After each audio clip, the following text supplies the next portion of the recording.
Usually when we think about a sudden massive blackout, we picture the physical power grid going down. Right, like you flip a switch and just nothing happens. Exactly. The lights are out, the fridge stops humming, and you were just left standing there in the dark. Totally disconnected. Yeah, totally disconnected. But today, July 1st, 2026, the tech world is finally turning the lights back on after a 19-day intelligence blackout. And I mean, 19 days in the current technological landscape, that feels like an absolute eternity. Oh, it really does. For almost 3 weeks, one of the most powerful analytical tools on the planet was just like abruptly switched off. Yeah, the sudden, unexplained silence from Anthropic's Claude Fable 5 and Mythos 5 models. Right. It has been this massive disruption for so many people. And today, they're finally coming back online. Anyone who relies on these specific frontier models for, complex analysis or coding, they've felt a very visceral loss of daily infrastructure. Seriously. So, to make sense of this entire 19-day saga, we're pulling from a special report published today by a software engineer and tech writer. Ah, Aaron Rose, right? Yep, Aaron Rose, on his blog, Tech-Reader. And before we even get into the software disruption itself, looking at the source material tells us a lot about the magnitude of this event. It really does, yeah. Because Aaron usually covers, really in-the-weeds hardware topics. Yeah, we're talking minimal OS showdowns and Raspberry Pi edge computing. Right. And for anyone not building tiny computers in their garage, edge computing basically means processing data locally on the physical device itself. Instead of sending it all the way to some distant cloud server, right? Exactly. So when a hardware and edge computing specialist drops his usual focus to publish an urgent report on centralized software availability, It's a big deal. it's huge. It signals that the shockwaves of this event have just permeated every corner of the tech sector. Totally. And if we frame this narrative correctly from the start, this isn't your standard story about a server outage or like a misconfigured database. Right. It is fundamentally a story about national security. Wow. Yeah, it's about the U.S. government stepping in to protect citizens against a highly potent technological vulnerability. Which is pretty intense when you think about it. Very. But beyond that initial shock, it is really about the intense cooperation required to fix that vulnerability. Which ends up being a massive win, right? Exactly. A massive win for the government, for Anthropic, and ultimately for you, the daily user. And just to be clear up front, as we unpack this, we are looking at this strictly through the lens of Aaron's technical report. Well, we aren't taking a stance on the politics of government AI regulation here. No, not at all. We're just mapping out what actually happened over the last few weeks, according to the source material. Just sticking to the facts of the report. Exactly. Okay, let's unpack this, because before we can celebrate these models coming back online today, we kind of have to understand the unprecedented way they vanished. You have to rewind the clock. Yeah, we have to go from today's restoration announcement backward to the inciting incident on June 12th, just to really grasp the stakes here. June 12th was the day the entire regulatory landscape just completely shifted. It really did. A directive came down from the U.S. Department of Commerce compelling Anthropic to suspend access to both Fable 5 and Mythos 5. For any foreign national worldwide. Right. Worldwide. And when we say worldwide, I mean the sweep of this directive was so broad, so absolute, that it even included Anthropic's very own foreign employees. Which is wild to think about. They were locked out of the models they actually helped maintain.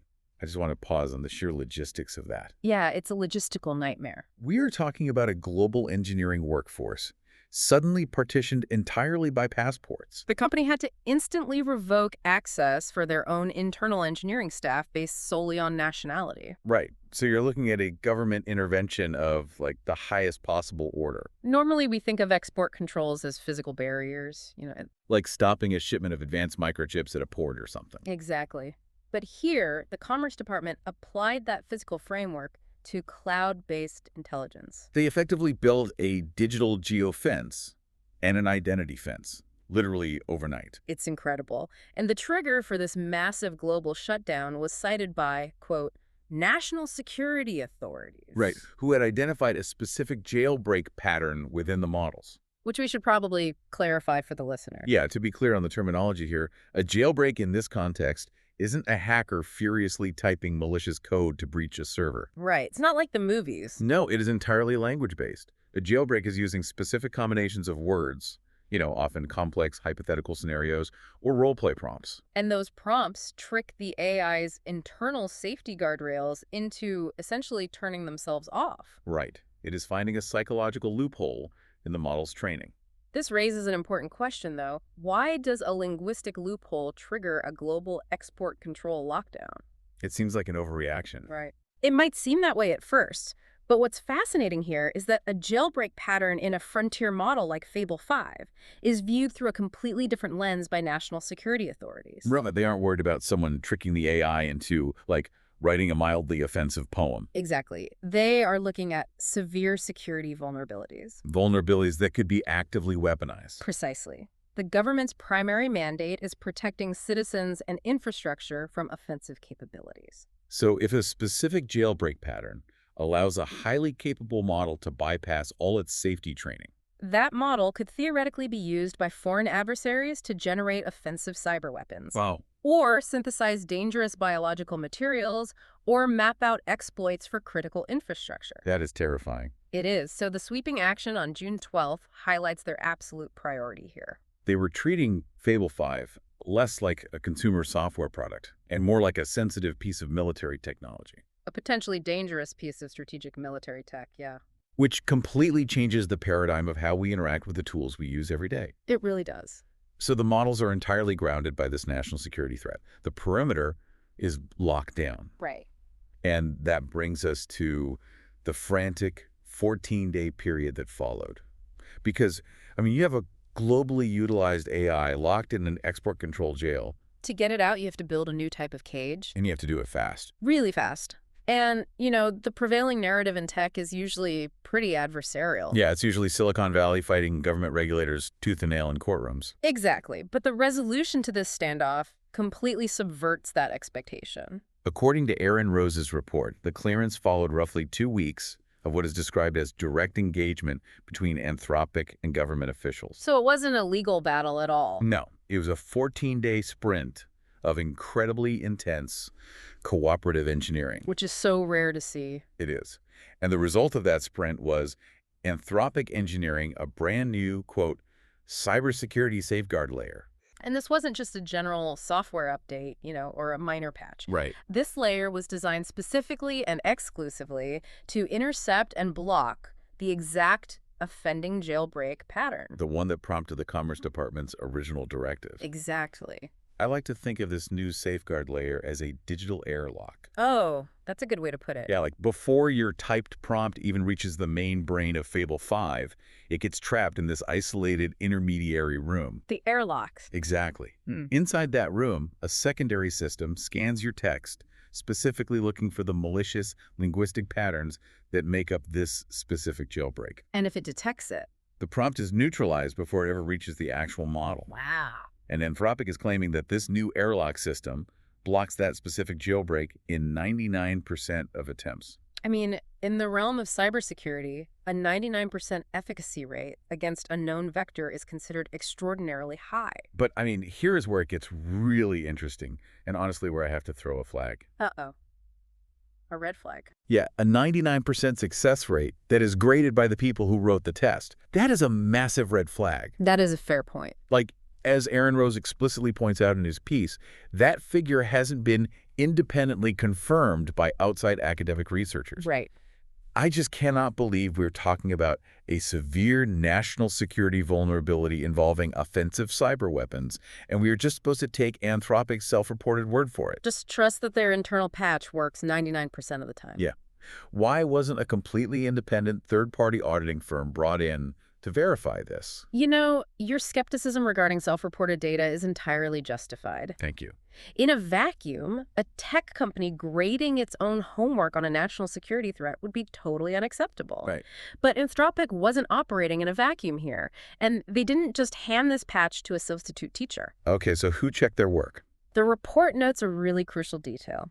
Anthropic's updated safeguards were actively tested by the Commerce Department's own Center for AI Standards and Innovation. Oh, wow. Yeah, and this was prior to clearance being given. So the government didn't just review a spreadsheet of data. They actually got under the hood and stress tested the airlock themselves. Exactly. The Center for AI Standards and Innovation essentially acted as that independent third-party auditor you were looking for. But with the backing of federal intelligence.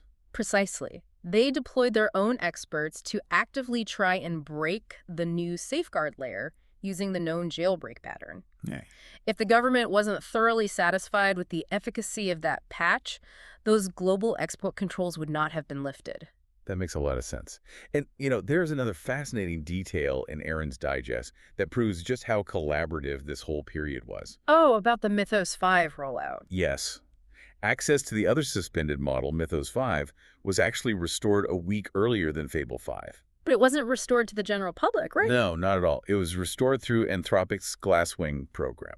And that program targets a very specific subset of users, which actually reveals a lot about the government strategy here. Yeah, the report explains that the Glasswing program allows vetted, government-approved partners to access the models. Specifically to do, quote, defensive cybersecurity work. Right. So in the middle of a lockdown caused by a cyber vulnerability, the government fast-tracked access for organizations that use AI to patch systems before bad actors can exploit them.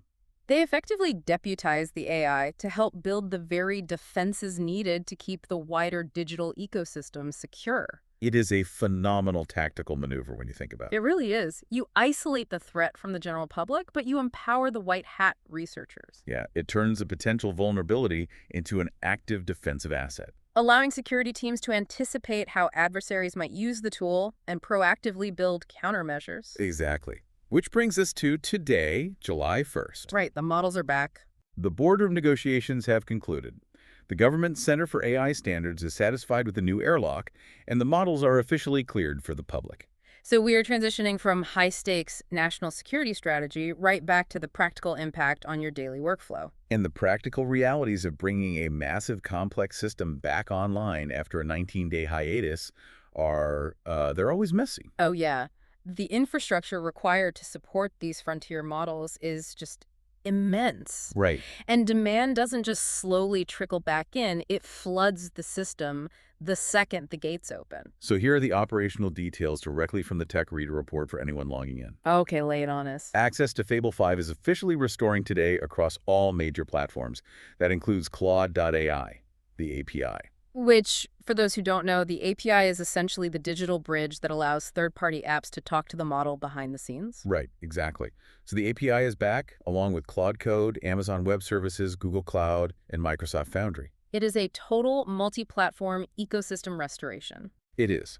However, Anthropic cannot simply throw the switch and let the global user base hammer the new safeguard layer all at once. That would just crash the whole thing immediately. Exactly. They are managing this return very carefully. So there are limits. Yeah. Through July 7th, they are capping Fable 5 access at up to 50% of the normal weekly usage limits. That's for Pro, Max, Team, and select enterprise plans, right? Correct.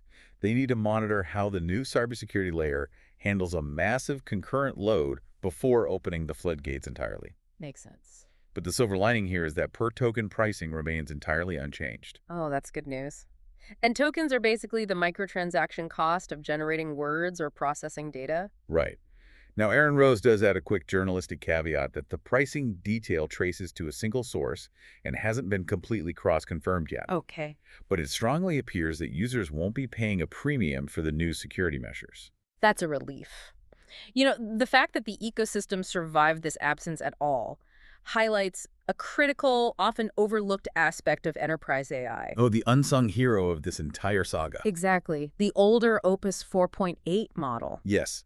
The report explicitly notes that during the entire Fable 5 blackout, Opus 4.8 successfully carried the fallback load for users without interruption. It really perfectly illustrates the necessity of legacy models. It does.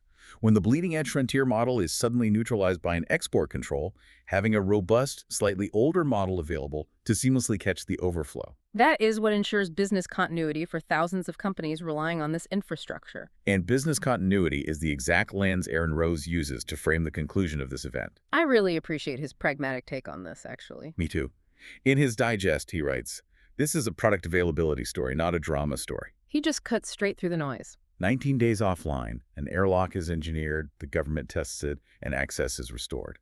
For him, the practical reality for the user is the only arc that really matters. But he does include a vital caveat about how that practical reality is going to feel for the user moving forward. Oh, the friction. Yeah, the introduction of this new cybersecurity layer definitely comes with some friction. This is the primary catch for anyone logging in today. Aaron points out that the new classifier layer might flag a higher rate of totally benign requests. He actually uses the phrase trigger happy to describe the new security mechanism. So, what does this all mean for you, typing in a prompt today? How would you describe it? It is like the government and Anthropic hired a brand new security guard for the club, right? Okay, I follow. He's keeping the bad guys out, but he might also accidentally bounce you just because you're wearing the wrong shoes. That is a perfect analogy. Like, your request might be totally innocent, but if it even remotely resembles the syntax of a cybersecurity exploit, the alarm is going to go off and your prompt will be blocked. And that is the inherent trade-off in modern cybersecurity design. Right. Enhanced protection almost always requires a sacrifice in user convenience. But if we connect this to the bigger picture, despite that minor friction of a trigger-happy classifier, this resolution is undeniably a massive, multifaceted win. It really is. The U.S. government successfully identified a severe national security vulnerability and took decisive action to protect citizens from offensive weaponization. And they did it without permanently destroying a valuable technological resource. Exactly. Meanwhile, Anthropic, through intense cooperation rather than litigation, managed to satisfy strict federal requirements. They engineered a complex solution and got their flagship product back online in under 3 weeks. And the daily user regains access to their most capable analytical tool, now wrapped in a layer of security that makes the entire digital ecosystem safer. It is genuinely rare to see a resolution in the tech space where the government, the corporation, and the end user all walk away with their primary objectives met. It is, but Anthropic didn't just get a free pass to resume operations and walk away. Right, they are now bound to ongoing conditions. And this is where Aaron Rose makes his most crucial observation in the report. According to press coverage of the Commerce Department's clearance letter, this wasn't just a matter of installing a patch. No. Anthropic agreed to a strict set of ongoing requirements. Like what? Well, they must continue active detection of security risks tied to the models. Okay. They must coordinate with government protocols for all future model releases. Wow. And critically, they are subjected to mandatory reporting of any malicious activity identified in model usage. So they are effectively tethered to the Commerce Department moving forward. Exactly. The government didn't just inspect the airlock, they left a monitoring station attached to it. That is a huge shift. As Aaron Rose points out, if these ongoing conditions hold as they are characterized, this marks a fundamental shift in how frontier technology is regulated. We're moving away from a world of one-time export approval, where a company proves their product is safe once and operates freely thereafter. Right. Instead, we are entering an era of a standing compliance relationship between AI developers and the federal government. The government is now continuously in the loop, monitoring the pulse of these models as they operate in the wild. It is an incredible story of infrastructure vanishing and returning fundamentally changed. It really is. Just to quickly recap this wild 19-day journey for you guys.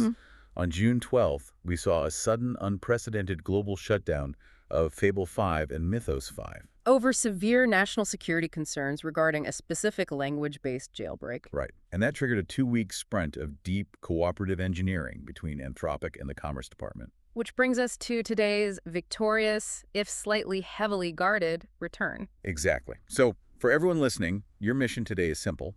Check your platforms. Fable 5 is officially back online. It is. But remember, when you are interacting with it, be patient. Expect some friction. Yeah.